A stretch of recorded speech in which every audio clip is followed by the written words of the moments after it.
আসসালামু আলাইকুম এভরিওয়ান। 10 তারিখের একটা রাতের ভিডিও দিব আপনাদের, ফ্যামিলি ভিডিও।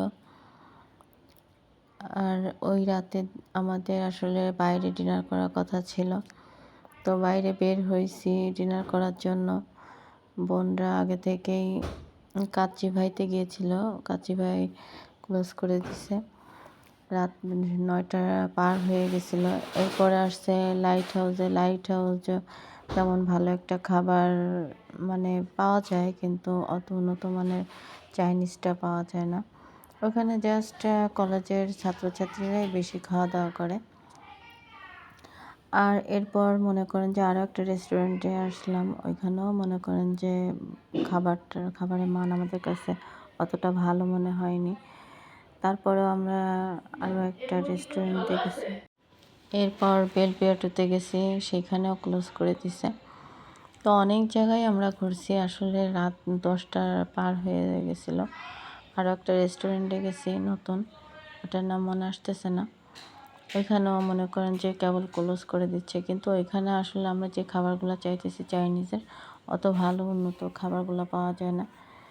এরপর আর কি করার, সবই তো ক্লোজ হয়ে গেছে। তো তারপরে স্টার কাবাব, ওইখানে হান্ডি বিফ ছিল। পরে আমরা হান্ডি বিফ দিয়ে ভুনা খিচুড়ি খেয়ে বাসায় চলে আসছি।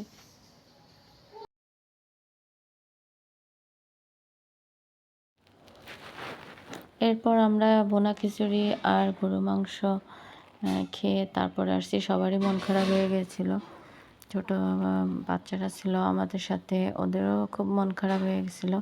কী আর করার, কিছুই করার নাই। আমাদের এই হান্ডি আর আপনার ভুনা খিচুড়ি আর সাথে স্প্রাইট ছিল।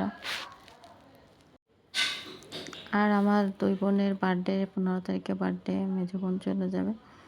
তা আমি এখানে 3 পাউন্ডের একটা কেক করছিলাম নিজেরা খাওয়ার জন্য। ওদের 2 বোনদের দিয়ে কেকটা কাটালাম। আর যদিও আমার আরও একটা কেক অর্ডার ছিল ওই দিন রাতে। কী আর করার, কেকটা কাটাকাটি করলো, দুষ্টুমি করলো অনেক।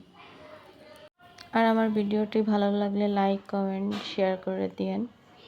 সবাই ভালো থাকবেন। আল্লাহ হাফেজ।